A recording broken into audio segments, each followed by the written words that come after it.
Hey, good morning, everybody. Irnieracing News. This is Marcel here. Saw on Maxime Bernier's Instagram, he posted a screenshot from an article by Ross McKittrick from the Financial Post. And the article is about opinion. Wanted, a federal leader who will be honest about climate policy. And the byline is, Trudeau doesn't really believe the market story he was pitching last week. And what would Poilievre do after he axed the carbon tax? So this is a March 22nd story. And the Honorable Maxime Bernier says, axing the tax is far from enough. What we must do is axe the whole, quote, net zero emissions by 2050 agenda, and with its other taxes and regulations which will destroy our economy and way of life. But you won't get that with the fake conservatives or any of the establishment parties, who all support the Paris Accords emissions reduction target. Support the PPC if you agree we must withdraw from the Paris Accord and the net zero agenda and reject climate alarmism. Let's take a look at the article. Here we are on the Financial Post, guys. Again, back to the topic of the story. Canadians don't want to pay for action on climate change, which is the main problem for politicians when trying to come up with a climate policy that's both effective and affordable. Effective and affordable. What does that remind you of? It's safe and effective.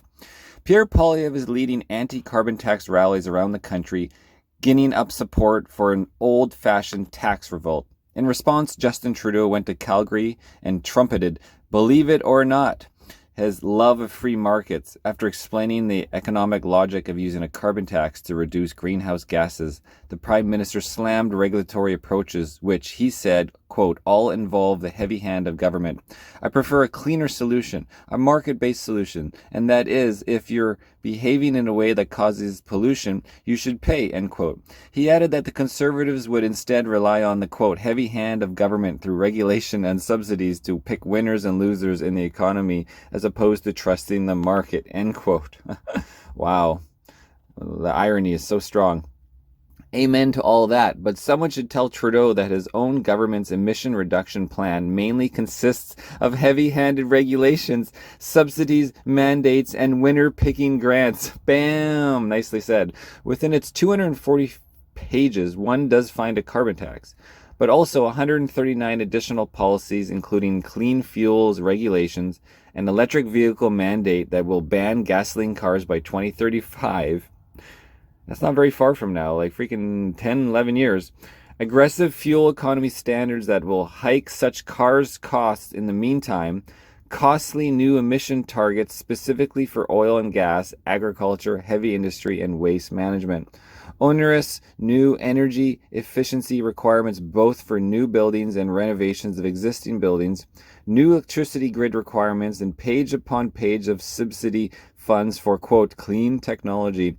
Firms and other would-be winners in the sunlight uplands of the new green economy.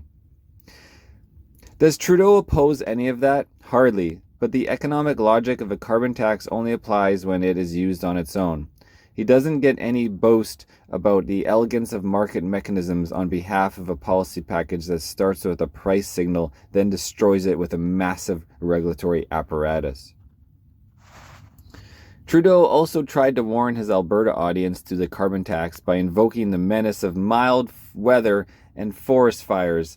In fairness, it was an unusual February in Calgary. The month began with a week of above zero temperatures, hitting 5 degrees Celsius at one point.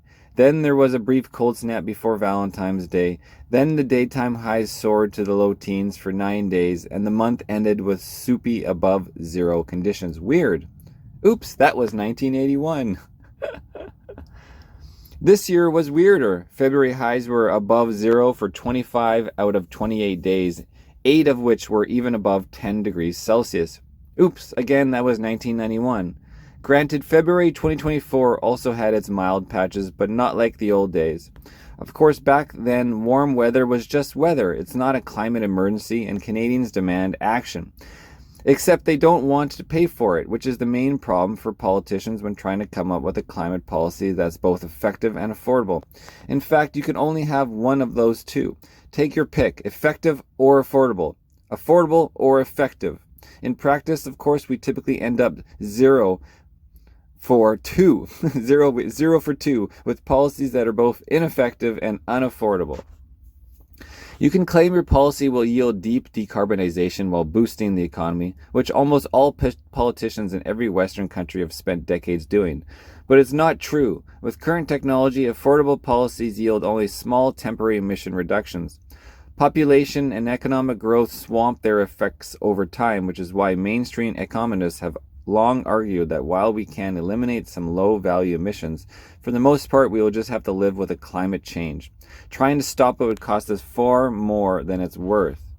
Meanwhile, the policy pantomime continues. Poilievre's anti-carbon tax rallies are popular, but what happens after we axe the tax? If he plans to replace it with regulatory measures aimed at achieving the same emissions cuts, he really should tell his rally-goers that what he has in mind will hit them even harder than the tax they're so keen to scrap. Or does he have the courage to do the sensible thing and follow the mainstream economics advice? If he wants to be honest with Canadians, he must explain that the affordable options will not get us to the Paris target, let alone the net zero. And even if they did, what Canada does will have no effect on the global climate because we're such small players. Maybe new technology will appear over the next decade that change the economics, but until that day, we're better off fixing our growth problems, getting the cost of living down, and continuing to be resilient to all the weather variations Canadians have always faced. That's an article by Ross McKittrick, professor of economics at the University of Guelph, is a senior fellow of the Fraser Institute. Let's read a few comments, guys. Trudeau continues to mistakenly refer to CO2 as pollution, which it isn't. CO2 is a natural trace gas in our atmosphere, while air pollution is particulate matter which is injected into our atmosphere by humans, isn't natural to our atmosphere and can harm our environment. CO2 is necessary for plants' growth, and simply added more of it to our atmosphere doesn't make it pollutant. Obama's EPA purposely redefined CO2 as pollution in order to demonize it in their pursuit of their green agenda. Next, by Kim Boydell. The Prime Minister slammed regulatory approaches which he said all involve the heavy hand of government, end quote. So, the regulations banning the sales of cars and light trucks powered by hydrocarbons is not, quote, the heavy hand of government, end quote, question mark. The regulation of carbon intensity is not the, quote, heavy hand of government, question, end quote. The imposition of environmental reviews of new projects must include downstream emissions is not the, quote, heavy hand of government, end quote, question. Clearly, Trudeau doesn't understand or even know what his own policies are, or he thinks the media is too stupid to see what he is doing. Here we have Paul Power. Which part of 1.3% of global emissions are people having trouble understanding? There is nothing we can do to affect whatever is going to happen. If anything, there is no point in taxing us to oblivion. Next, we have James Bolt. Climate change denier would seem to be the last thing we need then. In response to the James Bolt here, James, have you ever met anyone who actually denies climate change? From Dale. Next, we have Nikolai. James, in your estimation, what change in global average temperatures would there be, say, in 50 years or 100 years from now if Canada eliminated all of its CO2 emissions tomorrow? Would it be 1/100th of a degree Celsius, 1,000th of a degree Celsius, not measurable within the scientific margin of error? Next, we have George. Great article. Next, we have PT. Trudeau tries to sell us on a neoliberal market solution that doesn't fix anything but allows massive corporates to greenwash their pollution. Millhouse doesn't care beyond the soundbite. Oh, here's an interesting one. Alexander says, quote, wanted a federal leader who will be honest about climate change, end quote. So, you want a leader to be honest, Mr. McKittrick, so that she can be verbally assaulted, vilified, and cancelled because she knows humanity is spinning its wheels and tying itself into knots in the false belief that humanity somehow controls the climate. This individual will have to be very brave and have a very thick skin, sir. Oh, the irony goes right back to the PPC, who's Maxime Bernier, who has been vilified and called every name by the mainstream media attacks and the politicians, from racist to whatever, with no... And this, those things stick to certain people who are 80 years old in Penticton yelling at me, telling Maxine's racist as I'm trying to put up his banners along the beach. Next one by Tom Hope. Well said, Mr. Well said, Dr. McKittrick. In fact, maybe it's about time PP declared what we all know, the climate alarmism is fraud and a hoax. Dr. McKittrick is interviewed in the climatethemovie.net. Worth a watch and shows how fraudulent climate hysteria has become. Oh, we'll have to check that out.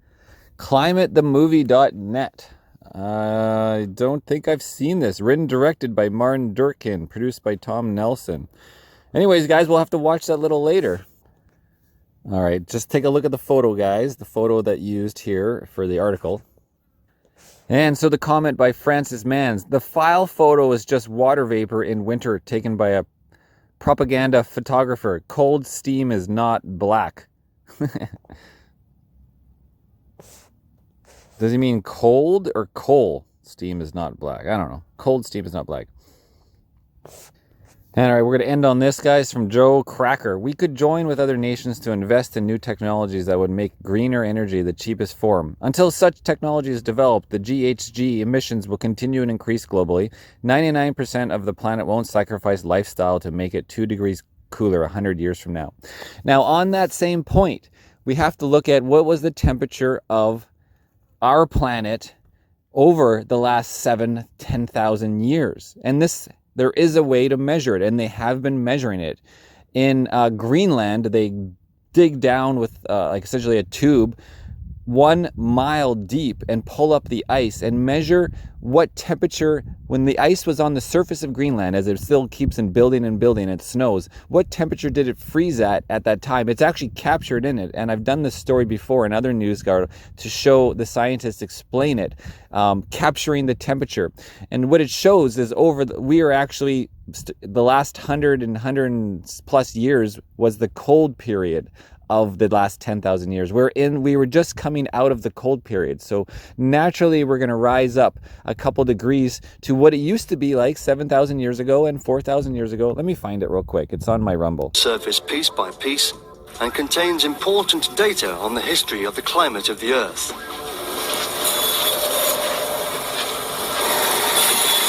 It bears the fingerprints of climatic conditions over more than 120,000 years.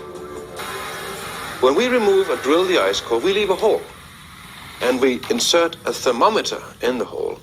We are able to map out the temperature through the 3-kilometer ice sheet.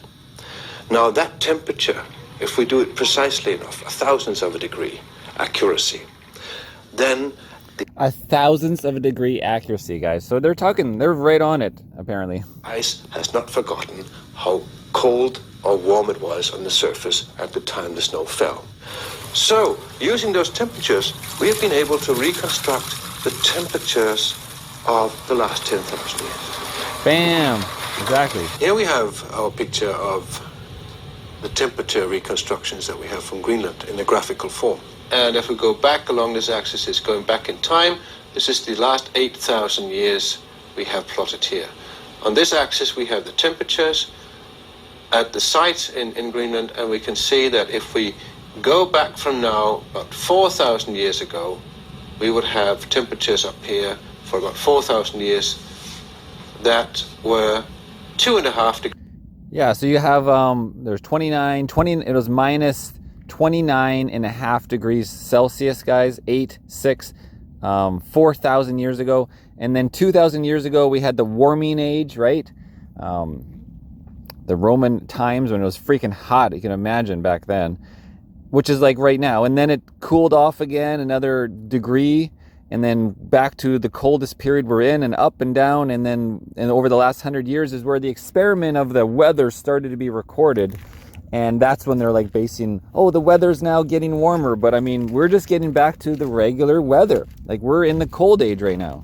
Degrees warmer on average than today.